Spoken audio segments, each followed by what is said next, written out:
একটি ঘটনা যা শুনলে অবাক হবেন যে কেউ। মাত্র ৩ মাস বয়সের শাহজাদ শেখ জয়, তার 2 কানে স্পষ্ট করে লেখা রয়েছে আল্লাহু।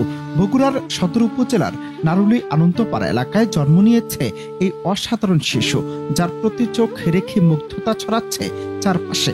শিশুটির 2 কানে জন্ম থেকে ফুটে উঠেছে আরবি হরফে আল্লাহু লেখা। ছোট শিশু দেখলে যে কেউ অবাক হয়, আর তার পবিত্র মুখ দর্শন করলে হৃদয় ভরে ওঠে আনন্দে। প্রশ্ন হলো, এটি কি স্বাভাবিক কিছু নাকি লুকিয়ে আছে কোনো রহস্য? শাহজাদ শেখ জয় শফিকুল ইসলাম ও মোসাম্মদ জান্নাতি খাতুন দম্পতির প্রথম সন্তান। তাদের ভাষ্যমতে ২০২৫ সালের ৩ মে জন্মের পরপরই তারা লক্ষ্য করেন 2 কানে অদ্ভুতভাবে লেখা ফুটে উঠেছে।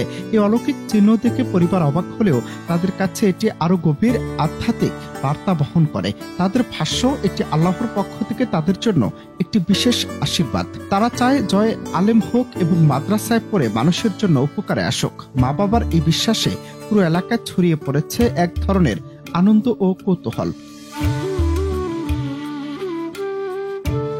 যদিও স্থানীয়রা বলছেন এই ঘটনাকে দেখছেন একেবারে ভিন্নভাবে। অনেকেই শিশুর আশ্চর্য কানের লেখা নিয়ে ঈমান ও প্রার্থনার সঙ্গে সংযুক্ত করছেন। কেউ কেউ এটিকে আল্লাহর বিশেষ দান হিসেবে বিবেচনা করছেন। সামাজিক যোগাযোগ মাধ্যমে এই ঘটনাটি মুহূর্তেই ভাইরাল হয়ে উঠেছে। এই ঘটনা শুধু পরিবারের জন্য নয়, পুরো এলাকায় এক অলৌকিক আভা তৈরি করেছে। ছোট শাহজাদের কানে লেখা আল্লাহু স্থানীয়দের মনের আশা, বিশ্বাস ও আশীর্বাদের অনুভূতি জাগিয়েছে। অনন্ত হাসান মাসুদ, বাংলা টিভি।